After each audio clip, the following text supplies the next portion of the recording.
How to be confident without being loud. If you enjoy the content, please consider subscribing and liking the video. It truly helps the channel grow and continue to create contents like this. There's a weird cultural glitch right now where people confuse confidence with volume. Like, if you're not the loudest person in the room, if you're not constantly joking, dominating, telling stories, taking up space, then somehow you're not confident. And that's just not true. Some of the most confident people I've ever been around barely talk. When they do speak, it lands, and you feel it. It's not flashy, it's not performative, it's steady. Quiet confidence is the kind of confidence that doesn't need witnesses. The loud version of confidence is often misunderstood. Sometimes it's real, sure, but a lot of times it's compensatory. It's someone trying to outrun their own uncertainty by generating noise. And the problem with that is, it's exhausting. For them and for everyone around them. Quiet confidence is different. Quiet confidence is regulated. It's grounded. It doesn't rely on applause to stay alive. So how do you become confident without being loud?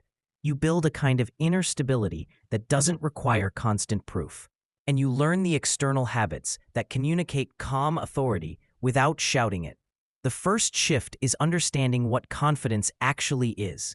Confidence isn't, "I'm amazing." Confidence is, "I can handle it." That's it. The deepest form of confidence is trust in your ability to respond to life, not control it. Loudness often comes from trying to control the room. Quiet confidence comes from controlling yourself.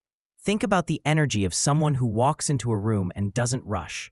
They don't scan for approval. They don't immediately start talking to fill the space. They just arrive. That arrival is a signal. It says, "I'm not afraid of this moment. I don't need to force it into something else." A lot of people avoid silence because silence feels like exposure. If you stop talking, it feels like people might notice you. But here's the twist. The person who's comfortable with silence usually becomes the one people pay attention to. Silence makes your words more valuable. It gives your presence weight. Loudness, when it's constant, makes words cheaper. The biggest trap is thinking you have to act confident. That's where loudness gets tempting, because acting confident is often just acting bigger. But real confidence isn't bigger. It's clearer, it's calmer, it's more precise. One of the most practical ways to build this is to slow down your physical pace. Confidence is communicated through tempo. Fast movements, jittery gestures, rushed speech, those can happen for a lot of reasons, but they often read as nervousness. Slowing down doesn't mean moving like a robot. It means cutting the extra speed that comes from anxiety. Walk a little slower. Turn your head a little slower. Let your responses land before you speak again.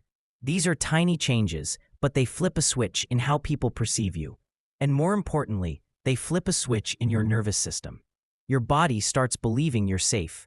And when your body believes you're safe, you stop reaching for loudness as armor. Another piece is your voice. You don't need a deep voice. You don't need a dramatic voice. You need a steady one. Loud confidence often spikes, high, fast, intense. Quiet confidence is even. It's paced. It's deliberate. Try this. Instead of speaking at the exact moment you have the thought, wait half a second. That pause does two things. It stops you from rambling and it makes you sound intentional. People don't remember the exact words as much as they remember the emotional signal. A calm signal reads as confidence. A frantic signal reads as insecurity. You can say something ordinary with calm, and it sounds powerful. You can say something brilliant with frantic energy, and it sounds uncertain. Then there's posture, which sounds like a cliché until you realize posture is basically your body's opinion of itself. Shoulders relaxed, chest open, chin neutral, not puffed up, not collapsed, just open. A lot of quiet confidence is simply removing the defensive shape your body makes when you're anxious. And eye contact, this is big. Loud people often use constant talking to avoid the vulnerability of eye contact. Quiet, confident people don't stare, they connect. They look when they speak, and they look when they listen. That balance is important. If you only look when you talk, it can feel like you're performing. If you only look when you listen, it can feel like you're hiding. The sweet spot is steady, natural, unforced. Now let's talk about something deeper. Self-worth versus social strategy. Loudness is often a strategy for being chosen, being liked, being included. Quiet confidence is the shift from choose me to I choose. Not in a cocky way, in a grounded way. You don't enter rooms begging for a role. You enter rooms knowing you can be yourself and still be okay if the room doesn't reward it. That's a hard shift for a lot of people because we're trained to chase approval. School trains it, work can train it, social media trains it. The loudest person gets attention, so people assume attention equals value. But attention is not value. Attention is just attention. Quiet confidence is when you don't confuse being noticed with being respected. One of the cleanest ways to build quiet confidence is competence.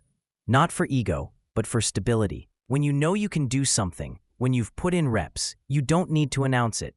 You don't need to prove it. You can let your work speak. And the beauty of this is that competence doesn't require a personality change. You don't have to become extroverted. You just become capable. And capability has a presence. But here's the part people skip. Confidence is not built by thinking. It's built by evidence. Evidence comes from action. Action comes from being willing to be slightly uncomfortable. So you build quiet confidence by doing things that scare you a little, consistently, without needing to narrate it. Another habit, stop over-explaining. Over-explaining is usually a form of seeking permission. It's like you're trying to convince people you're allowed to speak.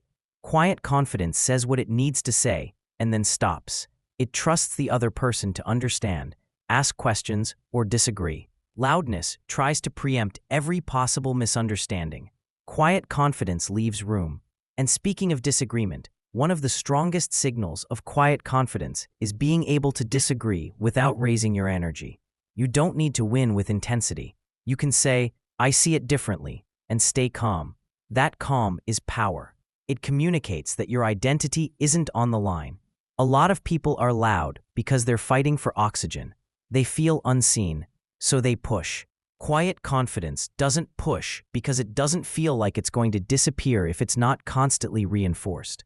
There's also the art of asking better questions.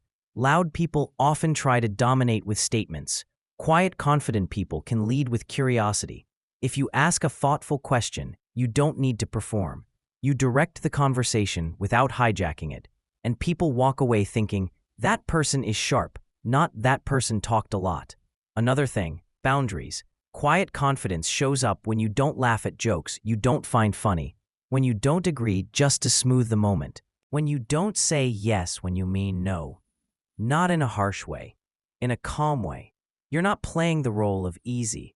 You're being real. And realness, when it's calm, is magnetic. Quiet confidence deepens when you stop outsourcing your sense of worth to the room you're in. A lot of people feel confident only when the environment cooperates, when people are receptive, friendly, validating. The moment that disappears, so does their confidence. Quiet confidence isn't dependent on atmosphere. It's portable. You bring it with you. This is where intimidating people come into the picture. We've all felt it. That person who seems sharper, louder, more established, more dominant. The instinct is either to shrink or to puff up. Both are reactions. Quiet confidence does neither. It stays neutral. It doesn't compete. It doesn't retreat. It simply holds its ground. One of the most useful reframes is this. Intimidating people are often just people with louder energy, not higher value. Loudness tricks the nervous system. Your body reads intensity as importance. But intensity and importance are not the same thing. When you remember that, the intimidation loses its edge. A quiet, confident person doesn't rush to match energy. If someone is aggressive, they don't become aggressive back. If someone is flashy, they don't try to outshine them. They stay steady. And that steadiness often disarms people far more effectively than confrontation ever could.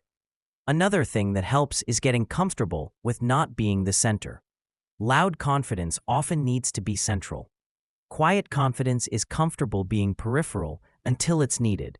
And when it speaks from that position, people listen, because it hasn't been flooding the space with noise.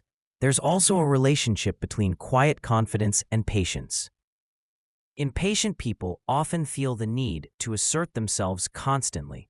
Patient people trust that their moment will come, or that it doesn't need to. That trust changes how you move through conversations, meetings, and social settings. A subtle but powerful habit is allowing others to finish fully before you respond. Not waiting for your turn, not jumping in with a punchline, not interrupting to prove you're following.